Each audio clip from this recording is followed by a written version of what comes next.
नमस्कार,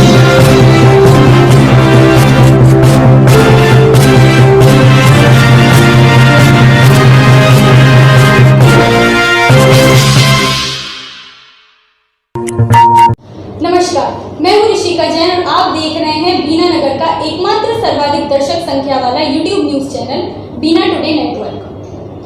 अपना जीवन किसी प्यारा नहीं होता, लेकिन उस जीवन को देश के नाम करने की चाहत रखने वाले लोग ही विरले होते हैं। आज हम बात करेंगे बीना के एक ऐसे युवा नेता से जिन्होंने कोविड-19 जैसी महामारी के लिए बनाई जाने वाली वैक्सीन को टेस्ट कराने के लिए अपने आप को प्रस्तुत किया।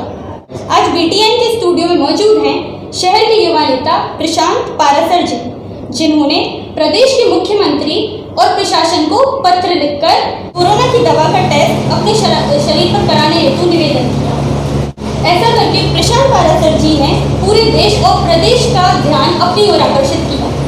प्रशांत पारासर जी, आपका बीटीएन के स्टूडियो में स्वागत है।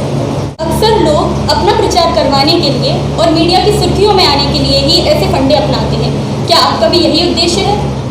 मेरा उद्देश्य जो है वह ये है कि आज जो ये बीमारी महामारी बनकर जो देश के अंदर इस तरह से बढ़ रही है, जैसा कि हम देख पा रहे हैं कि आंकड़े प्रतिदिन 2000 के लगभग अब पहुंच चुके हैं।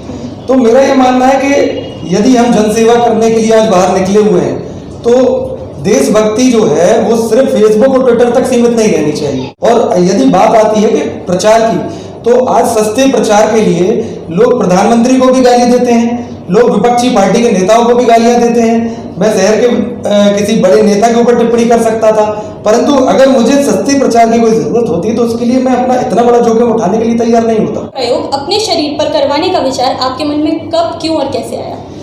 चूंकि हम लोग जिस दिन से प्रथम लॉकडाउन लागू हुआ था 23 मार्च से, तब से हम निरंतर लोगों के बीच जा रहे हैं और उनके लिए खाना मुहैया करा रहे हैं, चिकित्सा की सुविधाएं हम लोग मुहैया कराई।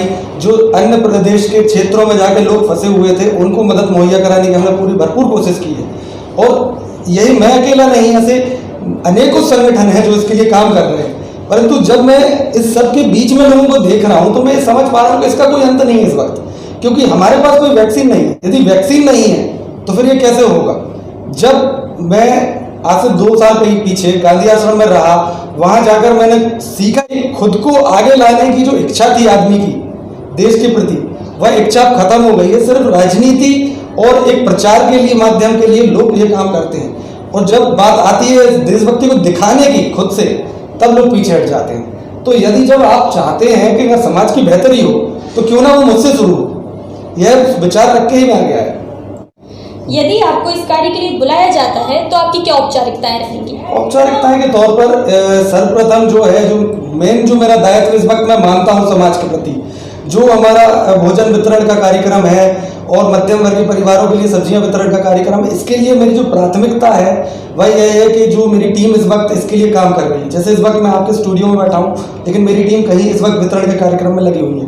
तो मैं पहले जो प्रायोरिटी पे मेरा काम है वह यह है कि उसकी व्यवस्था मैं करके यहाँ से आगे निकलूँ। दूसरी मेरी जो प्राथमिकता रहेगी वह मेरे परिवार के प्रति है कि यदि 1 महीना से 1.5 महीना और 2 महीना भी मुझे वहाँ परीक्षण के लिए वहाँ रहना पड़ेगा, तो उस 2 महीने तक परिवार के लिए जो व्यवस्थाएं होंगी, खाद्यान्न से लेकर अन्य जितनी भी व्यवस्थाएं होती हैं, उनकी व्यवस्थाएं करके मैं आगे जाऊँ। और फिर चूँकि 1 महीने पीछे ही मैंने पूरी तरह से अपने टेस्ट कराए थे और खुद को पूरी तरह स्वस्थ पाया, तो जाते ही सबसे पहले मेरी जो प्राथमिक रूप से जो जांच होगी वह प्राथमिकता उपचार के रूप में स्टार्ट होगा। फिर वहां से आगे जो भी शासन प्रशासन के तरीके होंगे उसको स्टार्ट करेंगे। ये जो आपने पत्र लिखा है, इसका कोई रिस्पांस मिला आपको? जवाब के रूप में अब तक तो कोई जानकारी ऐसी मुझे प्राप्त नहीं हुई है, चूँकि स्थानीय एसडीएम साहब का अभी ट्रांसफ़र हुआ है और दूसरे एसडीएम महोदय भी आए हैं, तो मैं कल उनसे दोबारा मिलने वाला हूँ इस संदर्भ पर। यदि एसडीएम महोदय की तरफ से इसमें मुझे कोई जवाब प्राप्त नहीं होगा तो मैं स्वयं भोपाल तक जाने के लिए इसलिए प्रयास करूँगा। और समाज के प्रति जो मेरा दायित्व है उससे मैं पीछे हटने के लिए बिल्कुल भी ऐसा मेरा सोच नहीं है कि मैं पीछे हटूँ या ये कोई पब्लिसिटी का एक पैच हो सिर्फ तो जिसके लिए इसको शांत हो जाने दूँ, मेरा ऐसा कोई विचार नहीं। आपके बारे में सुना है कि आप गांधी आश्रम वर्धा के साथ साथ संवैधानिक जागरूकता, महिला सशक्तिकरण, मातृभाषा प्रचार के लिए बंगाल भी जा चुकी हैं। इस बारे में हमें विस्तार से बताएं। 2 साल पहले मैं पहली बार वर्धा गया, फिर जब मैं वहाँ रहा जाकर और मैंने जो वहाँ का माहौल देखा, जिस तरह की शैली थी, कार्य शैली, वह मेरे जीवन की शैली के बिल्कुल विपरीत थी। और जो कुछ भ्रांतियाँ मेरे दिमाग में थीं गांधी जी को लेकर, वह जब भ्रांतियाँ दूर हुई तो अनेकों बार ऐसा हुआ कि मैं रोने भी लगा वहाँ पर, क्योंकि मुझे लगा कि मैं कितना गलत था कई चीज़ों को लेकर। पहली बार महाराष्ट्र में एक नमक कानून तोड़ो आंदोलन के बाद जब उन्हें जेल में रखा गया और वहाँ से जो एक अंग्रेजी पत्रकार ने लिखा कि India is already free, it is just need to be officially announced. जब पहली बार महिलाएं आंदोलन में उतरी तभी गांधी ने मान लिया था कि अब देश आजाद है। इसके लिए महिला को सीएम हाउस में जाकर खुद के ऊपर तेल डालना पड़ रहा है।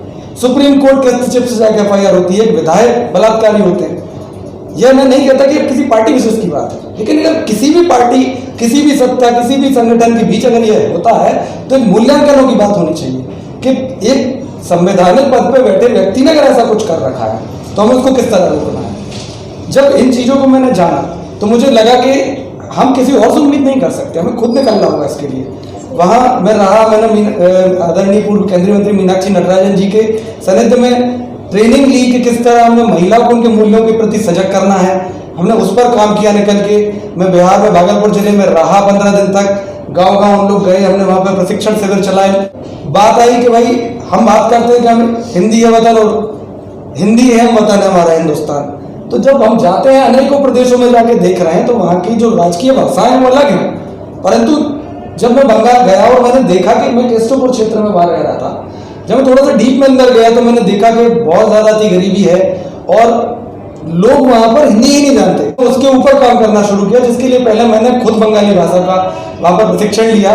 कुछ दिन मुझे उसके लिए लगे, फिर हमने पूरी टीम सहित इसका प्रचार चालू किया और लोगों के प्रति इसकी सजगता को बढ़ाया और उनको ये बात समझाई कि अगर आपको रोजगार पाना है तो अन्य प्रदेशों में जाना होगा, जिसके लिए मूलतः आपको हिंदी आना तो जरूरी है।